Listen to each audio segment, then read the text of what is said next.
turn it over to our president and Toastmaster of the evening, Ivana Cookson. Ivana, take it away. Hello, hello. And can I get a thumbs up that you could hear me? Awesome. Thank you. And welcome our Toastmasters and guests. We are so honored at Kennebec Valley Toastmasters to be hosting this workshop, and we appreciate Pat being here. Before we roll right into it, I just want to give you some intro on Pat. Pat Johnson joined Toastmasters International in 1983 in northern Manitoba, Canada. During her 4 decades of continuous learning and membership in Toastmasters, she has spoken in a long list of countries around the world as a keynote speaker and educator. She served as District 21 Distinguished District Governor from 2001 to 2002, International Director from 2004 to 2006 from Region 1, International President of Toastmasters International in 2010-2011, Learning Master Manager for the curriculum design of our Pathways program, District Host Chair for International Convention in Vancouver, British Columbia, Canada in 2017. She is also the recipient of the Toastmasters President Citation Award, which is awarded for outstanding leadership and communication on a global level. Pat wrote and published Building and Sustaining Vibrant and Sustainable Toastmaster Programs in Corporations in 2018 and launched this book at the International Convention in Chicago, Illinois that same year. She was a Region 10 advisor for Europe and the UK in 2020, 2021, Region 2 advisor for Northern California, North America in 2021, 2022, co-chair and chair of the International Disciplinary Committee in 2023 and 2024. And Pat Johnson now lives in Conquerall Mills, Nova Scotia, Canada, and is currently busy building a new Toastmaster club in that community. What a mouthful. So Pat, I will let you take it away. I will let you also introduce your test speaker. Pat Johnson, everybody. Thank you so much, Madam President, and what an honor to be with you today. I'm going to actually use PowerPoint today, which I don't usually do, but I'm going to do it for the purpose of you being able to access the handouts that were provided you. And every once in a while, I'm going to take them down as well so that I can have a conversation with you. But to get started, I'm going to launch the PowerPoint presentation, if I can find it. Okay, just wait a minute. Let's start over.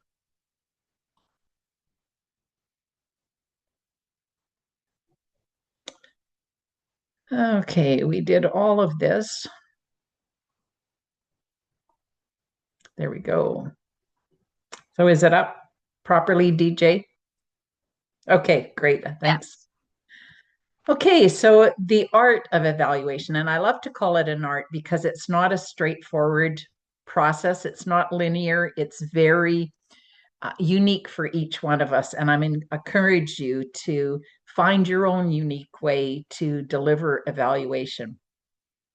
I discovered evaluation when I'd been a Toastmaster for about 8 years, and I was totally bored with Toastmastering in my club. I was tired of giving speeches and workshops, and I'd presented at conferences, and I thought there's got to be more, and I need another skill.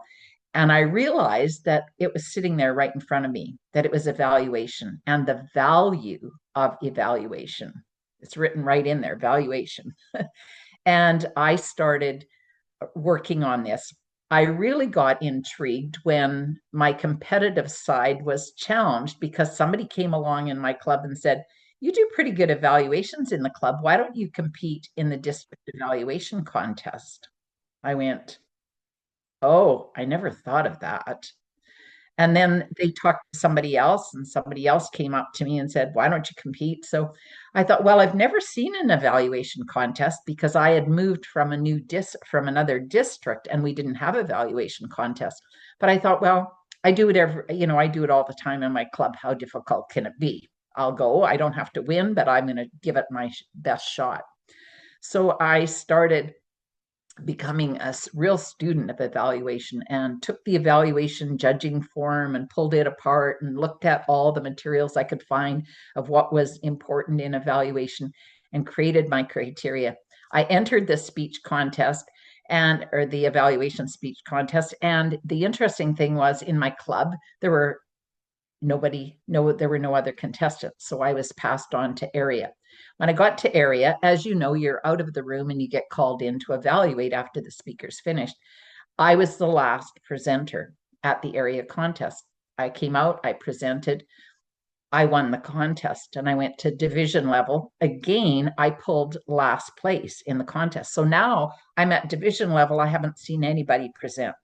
I won division, and I'm at district, and I'm going up, and I've never seen anybody present in an evaluation contest. So whatever I was doing right or wrong, I had no idea because I had no model. I showed up at the district and I was second last. So we had 10 divisions. So there were 8 evaluators ahead of me. I come out as number 9. I present my evaluation. And then I go sit down in the audience, and the 10th evaluator comes out, and they have this prepared speech. They don't use a lectern, they don't use notes, and I'm going, oh, I had delivered my evaluation the way I deliver it in a club. I'd taken my notes up and put them on the lectern and stood there and delivered my evaluation. So I was totally freaked out. Now I only saw one model of that, but I was totally freaked out. The evaluation that won was mine, and I was the most shocked person because mine was so different than this other person. I found out after that the majority of people did not do it the way I did it. So thus my belief that it's an art.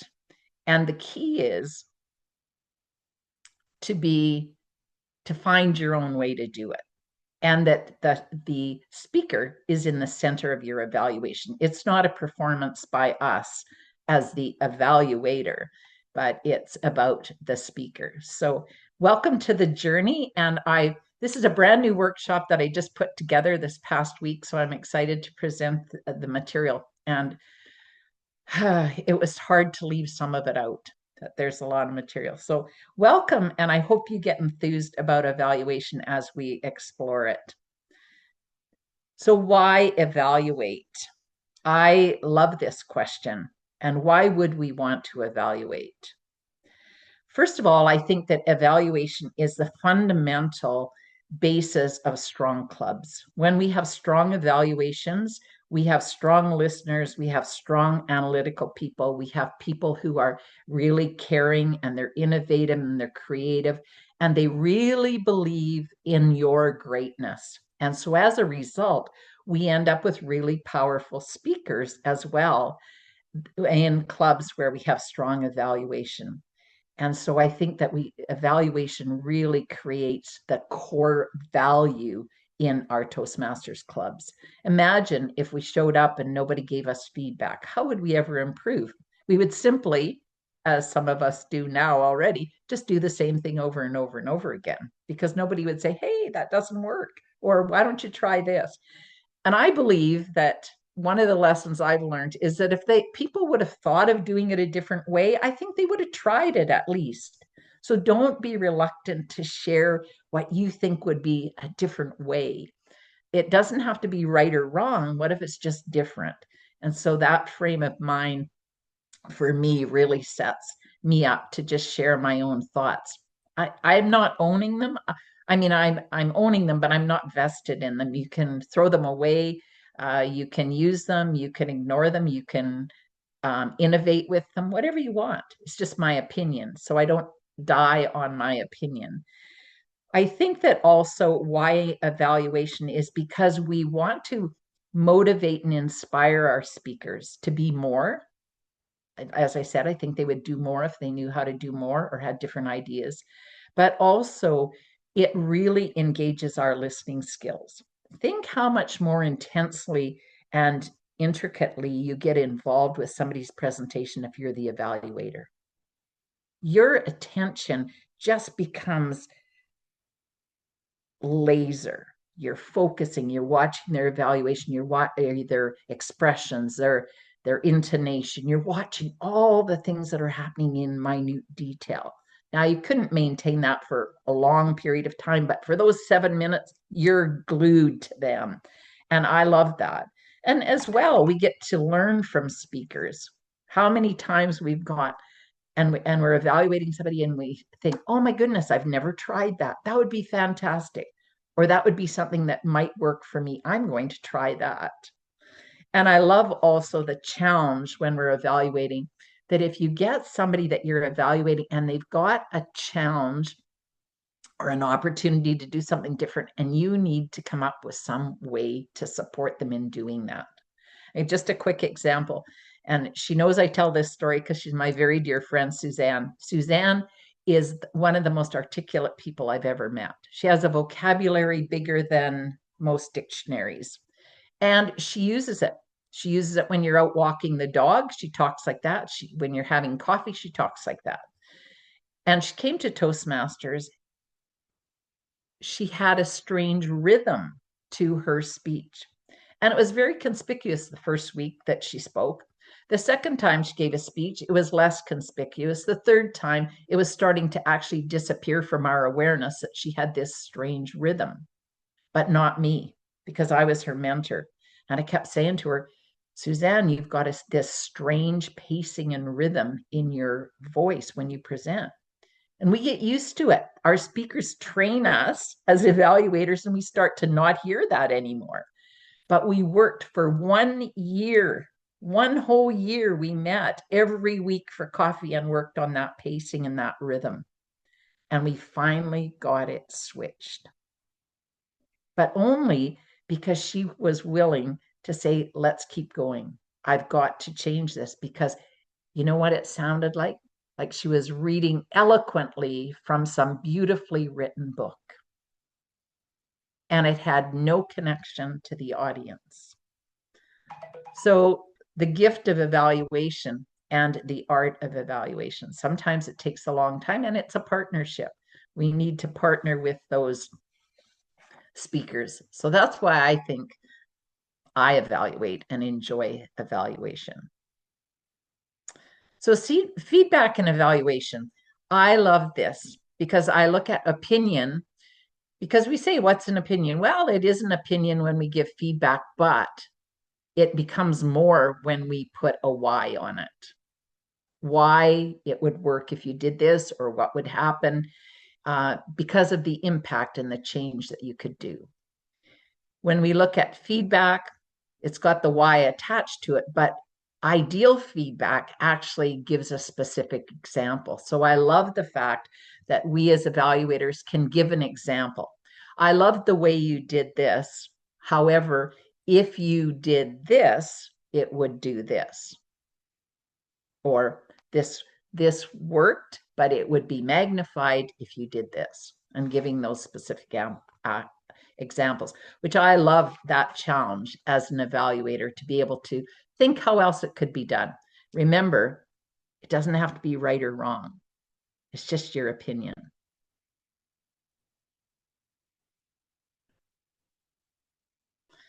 So what are we going to cover today? Well, just quickly, what to evaluate, and we're going to go through a whole list of those.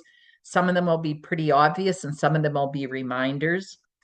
I've added some additional considerations for advanced speakers. So sometimes we need a little extra. Perhaps we've heard somebody, we've been evaluating the same person for 5 years, and we think, oh, how can I mix it up some? So that's a challenge for us as evaluators. How to evaluate, and that's more in our preparation, the methods we use, different techniques, things that we can draw on, lots of things that we can bring to how to evaluate. Methods and systems, and I'll cover some of those. Then we're going to have some questions and maybe discussion if you wish.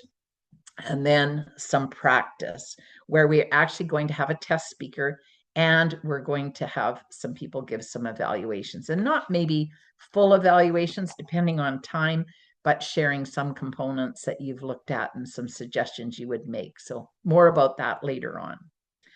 So let's jump into what to evaluate. Well, first of all, I think that structure is one of more advanced skill in evaluation, but I think it's so important.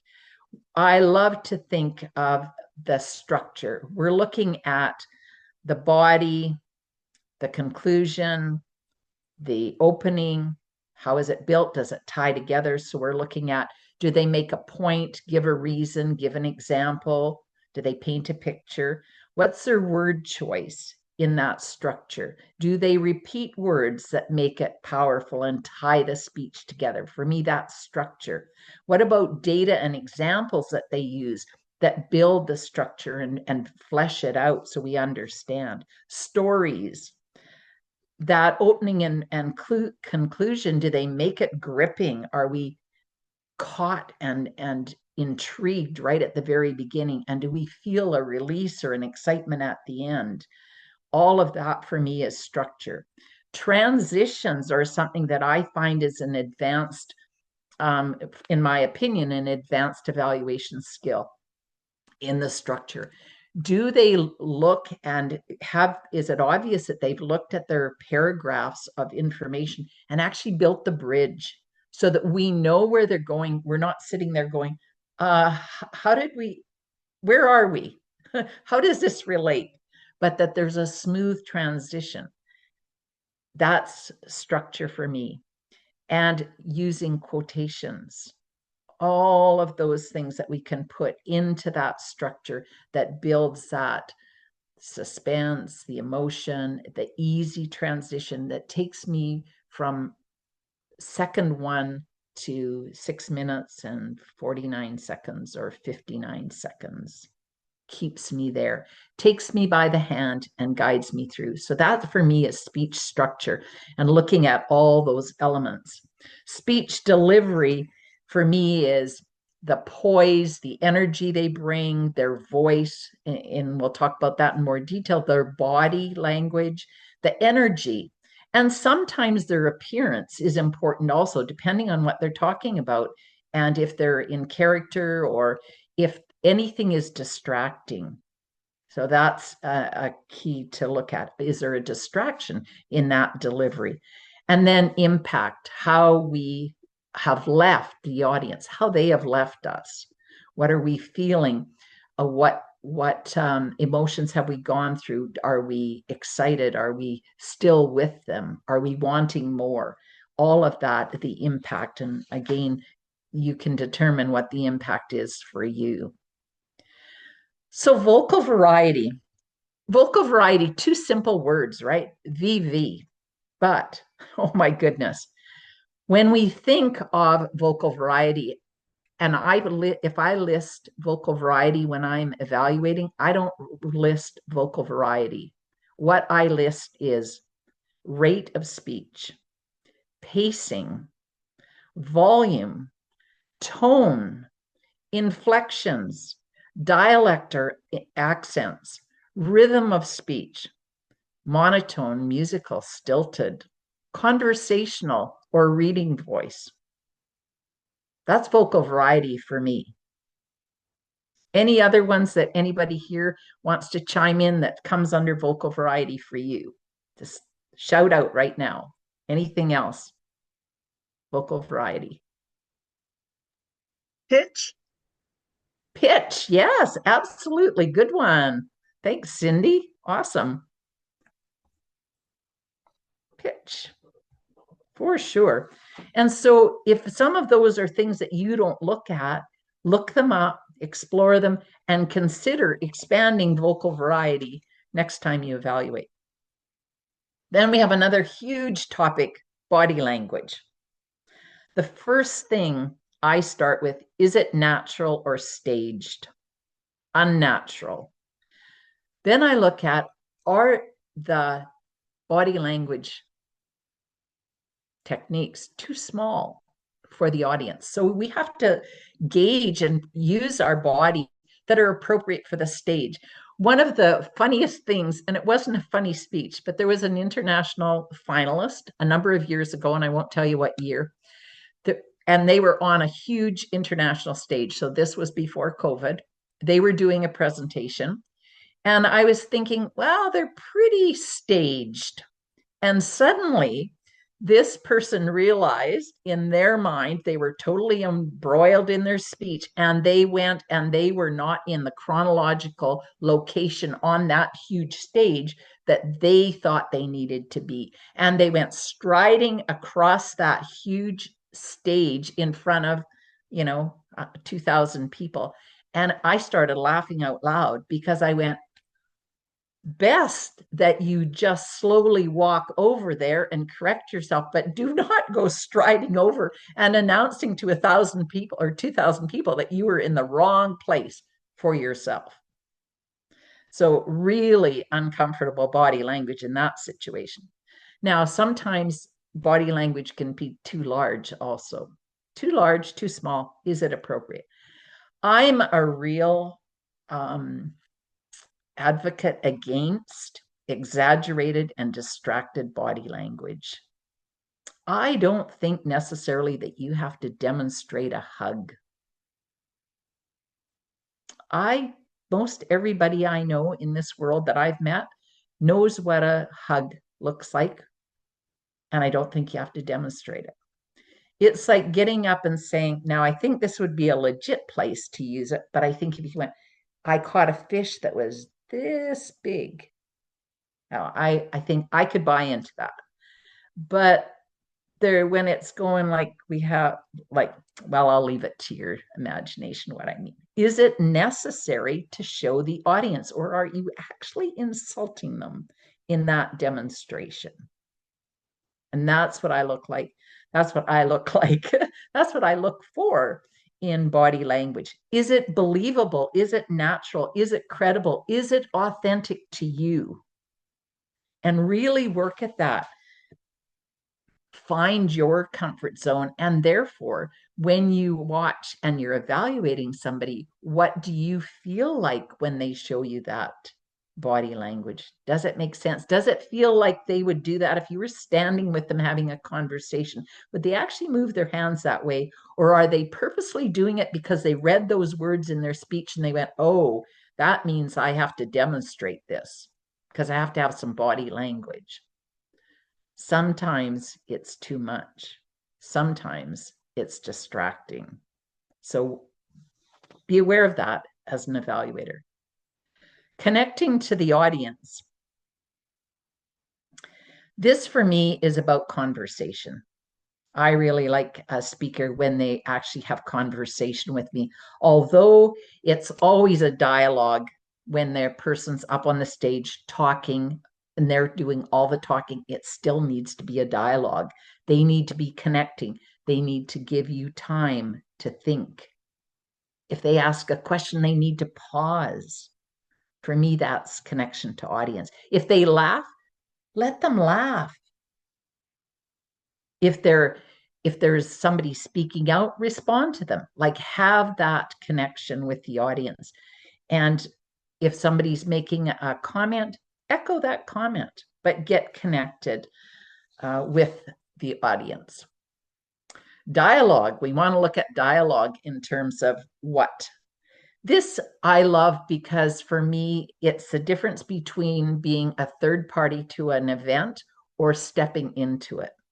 And what I mean is the difference between me saying, well, the other day, Cindy and we were talking about her upcoming conference. And we were talking about where it was being held and what was going on. Versus Cindy said to me, Pat, what are you doing on such and such a date? Because we're having a conference.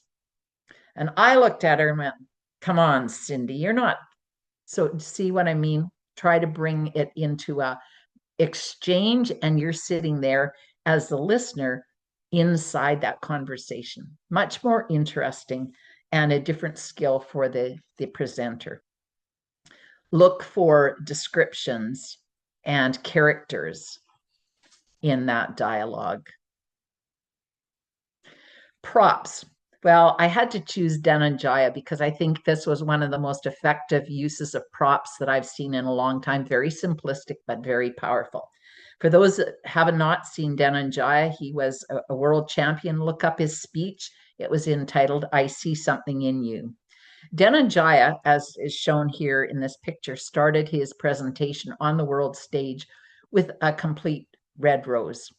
And it was open, and slowly as he worked through his speech, he peeled off the petals through as it was relevant to what he was talking about in his presentation, and he dropped the petals in a garbage bucket. At the end, he bent down and retrieved another complete red rose, and he said something to the effect that you could always pull things back and make them complete. Now, that's my version of his very bad reframe of his comment, but the point was, so it supported his message throughout. It was unobtrusive. It was a powerful reinforcement. It was not distracting at all. And it was a suitable size and maneuverability for on the world stage. I've seen people come out with ladders, 16-foot ladders, and prop them up. And I'm going, oh my goodness gracious, please don't climb up it. And sometimes they have. We want the audience to be comfortable also. So as an evaluator, consider those things. Clarity. As a listener, this is one thing I've learned. As a listener, as an evaluator, if you are confused, you are not the only person in the audience that's confused. So if there's clarity lacking, please talk to them in the evaluation about how they could clarify. Sometimes it's too much information. Sometimes it might be the pacing. And do you know whether they're there to inform, to inspire, to entertain? Like, what's their purpose? Can you actually glean what their purpose is as they're speaking? If not, it may be a clarity issue. Pauses. Something for us to look at. We had a discussion about this at Kennebec last night.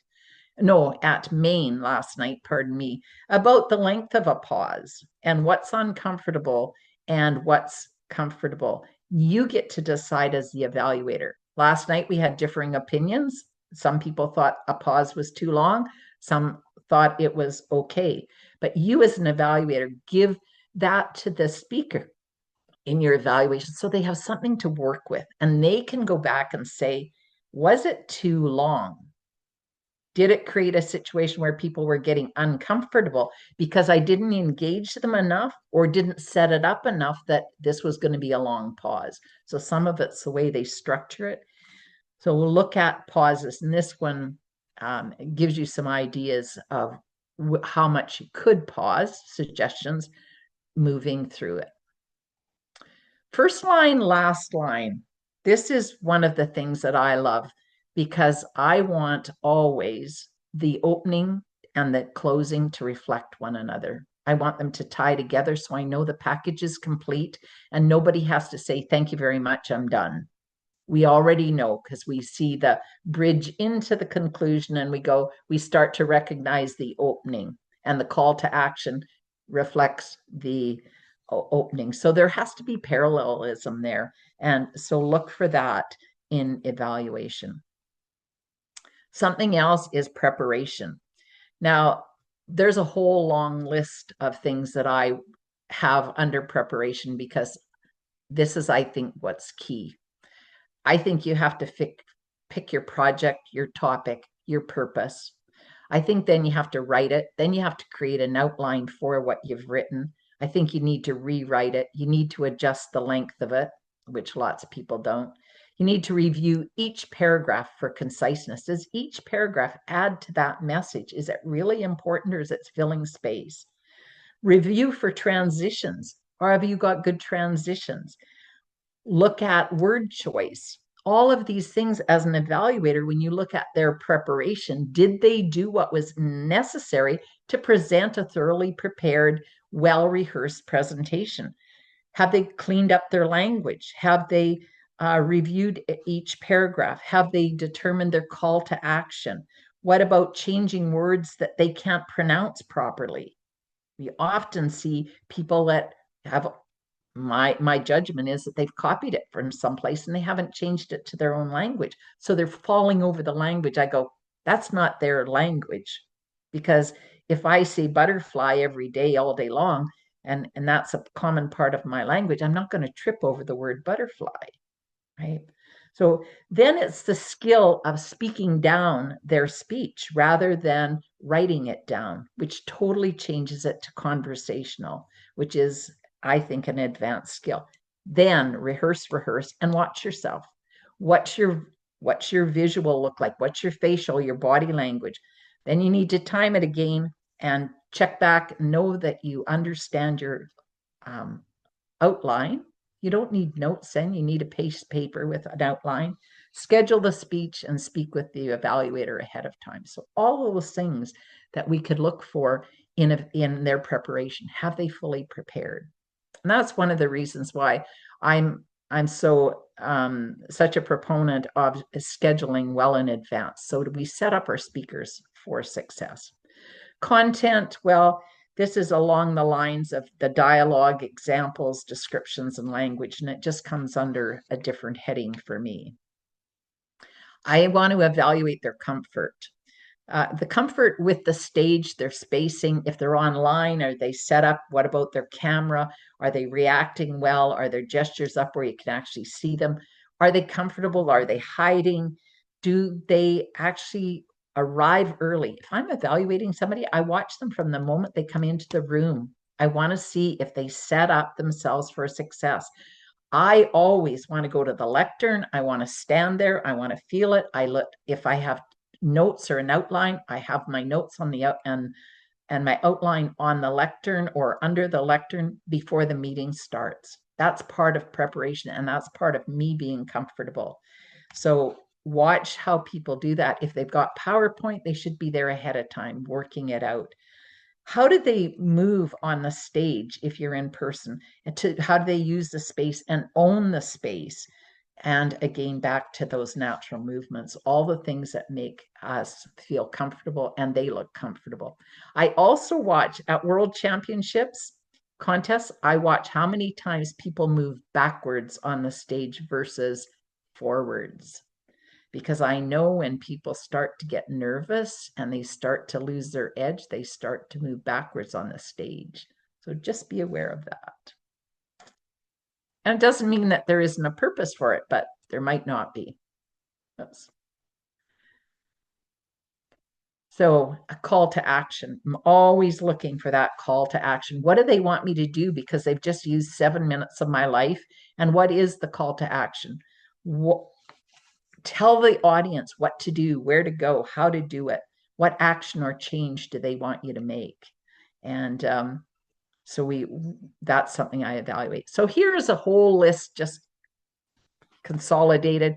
But one of my favorite ones to add to this is if I get to evaluate a person the second time. So when they're giving a second speech and I'm scheduled as I'm the evaluator again, I want to talk about how they improved over the first time. So don't forget to add that. So what about those advanced speakers? Some other criteria to look at. This is, if we look at it in this context, we can look at credibility, emotion, and logic. And if you've got the handout, you'll see this, and you can review this on your own. Logos is really that logic, reason, proof. And so it's the structure, references, and the comparisons, those tools that we use.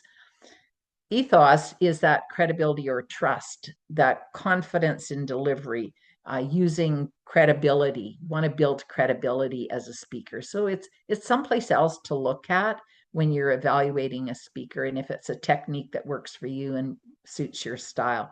And pathos is that emotions and value. So it's story, inspiration, language. So just to tweak your mind. And then we go back to the very basics. And I love this when we look at evaluation, is that 7% is on the spoken word according to Mehrabian, Dr. Mehrabian, and people dispute this, but we spend most of our time struggling and worrying about the words we use, and we're oblivious to the tone or our body language. And if we take our words away and even our voice and just go on body language, I bet you could pick the speech winner. And I bet you could provide valid information just on body language of whether it was a positive or a negative presentation. All those things would be vivid through body language. If you ever get to sit through a speech contest of a language you don't understand, see if you can pick the winner. Because I sat through a Cantonese and a Mandarin speech contest when I was in China, and both contests I picked the winner and I didn't understand a word. But it was so obvious because of their body language. So, compelling messages. Can they actually hold your attention, keep you engaged? Are they provocative? Is there new information? Do you know that they've done something that is, oh, you just want to listen to them? And so that's important. Conversational style. I've talked about this already. I want them to give up their notes and just have a conversation and bring some authentic passion to the topic. And we hear this quite a bit in our clubs when we hear speeches, because people talk about things they're passionate about. And that's what's so important. Any topic is just a vehicle to practice speaking. So pick something that you love to talk about, that you're passionate about, something where you spend your time and money. Bring that authentic passion, and it makes all the difference. And your evaluator will recognize it. They'll feel it, and they'll let you know. Some other things to consider as an evaluator if you're looking for connection with the audience is those visual language, communication skills, the auditory, digital, and the kinesthetic. So you'll see visual is like I see, or I hear, I understand, and I feel. So I'll leave you with that to explore that, because there's lots of information out there. But those are ways that we connect with audience. And so are the speakers changing up those modalities so that they're connecting with all the people in their audience? So let's switch to how to evaluate. And I've probably got your slides out of order, because right now it's how to evaluate. So we're going to look at some systems and some things to avoid. So the first one is to avoid rambling. If you're evaluating, get to the point, say it. Don't be afraid to say it. We're all in Toastmasters, and we're hopefully going to support one another in being all that they can be. And so make your point. Don't apologize. Just give your feedback in and out. Avoid superlatives. And now this is when we hear the people go, oh, that was a fantastic speech. Period. I can't think of a thing you could do to be better. And my response is, I look forward to a $10,000 check in the mail from you then. Because if you've got nothing to give me, pay me.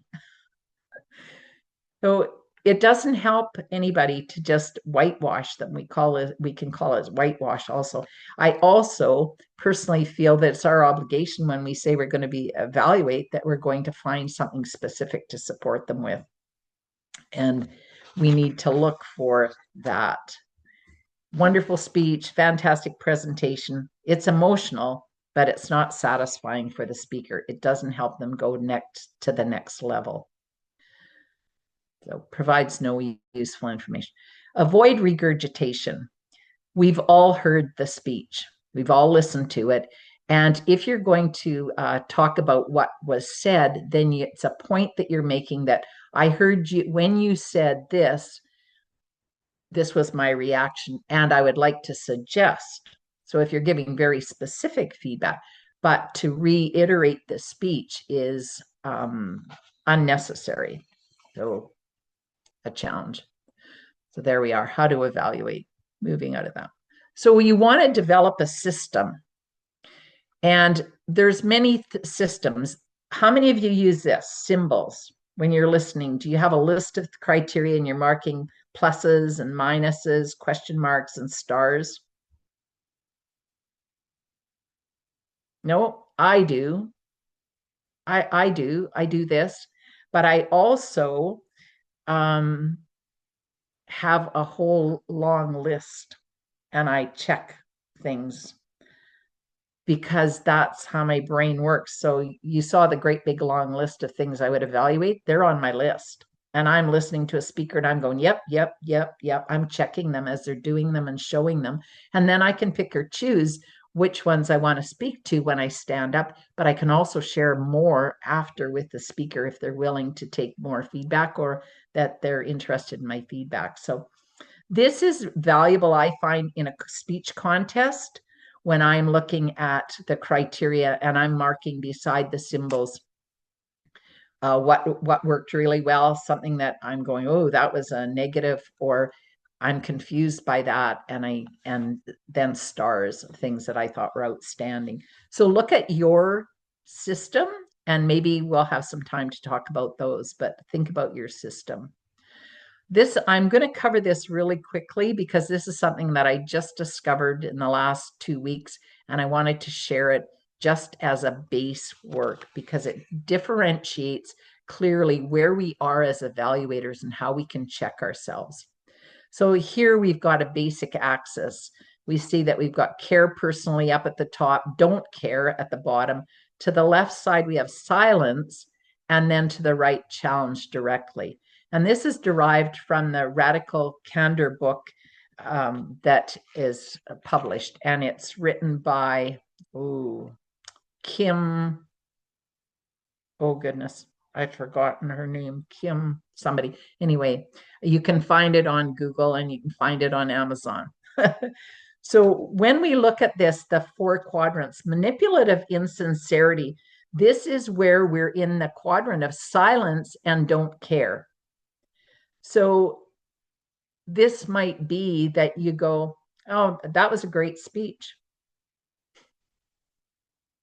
I have nothing to give. So we're basically silent or very limited and we don't really care. So this can be, called playing politics, or instead of talking to them, we just push them aside. Very dismissive. If we look on the same side as silence, but caring personally, they call it ruinous empathy in this book. And it's basically, excuse me, we want it, they might share short-term feelings, so you don't really tell them too much. You go, well, I loved it. You really touched me and you made a difference in my life. So very general, and it doesn't really help them move on. Obnoxious aggression, well, this is over on the side of don't care, but challenge directly. And this might be that you run over them, you're bossy, you're righteous, brutal honesty is sometimes doesn't work. And again, this depends on the level of your speaker as well. So you've got to gauge. You might give more challenging feedback to an advanced speaker than you would a brand new speaker. And then radical candor or compassionate candor, as the Kim has changed the wording to be. And this is obviously where we would love to be as we are evaluators. You'll see that there's some consequences that are on this just diagram as a result of those 4 quadrants, and I will leave you to look at those. But the radical candor provides profound change and growth, ideally. So how to deliver your evaluation? And I'm going to have to speed up. We want to look at, first of all, to send the evaluation form. We've got to get somebody to send it to us. We want to learn about the objectives of the speech, review those ahead of time, talk to the speaker so we know what they're looking for, because sometimes they have very specific. We want to ensure that we've got the right evaluation form, and we want to fill out that evaluation form and share it if they want it. Certainly send it to them. Even if you're in an in-person meeting, follow it up with the evaluation form. So some things about delivery, and this is credited to Henry Miller, who's a longtime Toastmaster. He says, be specific. When you said, let it go, I felt the urgency. So you can tie it in if you're using a direct quotation. Speak for yourself.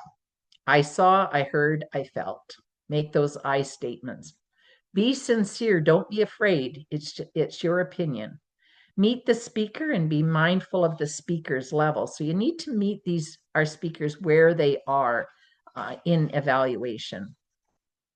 Emphasize how the speaker affected you, speech affected you. What was the impact? Because that's part of the evaluation. That's what they're looking for as a speaker. And then evaluate the speech, not the person. Be careful that you're addressing things that they can change. Now, I think you can talk about the way people are groomed and the way that people are dressed. If you phrase it properly, if it takes away from their presentation, is distracting, then I think you can phrase it that way. I don't think that's the person. I think that's a behavior that they can change. So just a word there. So structure for the evaluation when we're delivering it, I would say that you need to have a body, an introduction first of all. And for there, I like to comment on the impact of the presentation and then make some connection perhaps between the topic and my evaluation, and so that they understand how the speech was relevant to me. The body, well, we know what we're going to do there. We're going to give them the feedback, and there's another slide on that, and then a summary. And my question here is that when you are addressing the audience in evaluation, do you address the speaker or do you address the audience? And we'll leave that. I'm going to come back to that question after we're finished this material and look at that. Do you say, you, Dawn, did a fantastic job here, and then say she showed us how, or do you just stay one way? Something to think about as an evaluator. Here's an example of structure in your introduction, how the speech affected you, the body, 2 things they did effectively, 2 things they could do to make it more effective, the best thing about the speech, and then summary, recapping the points in the body. I statements, and I've already talked about these. I saw, I heard, I felt. So the other thing in evaluation for me, and this is one of my Achilles heels, is when people tell me what I should have done. And somebody told me early in my Toastmasters career, go should on someone else. You could use the word could instead of should. So think of that as you evaluate.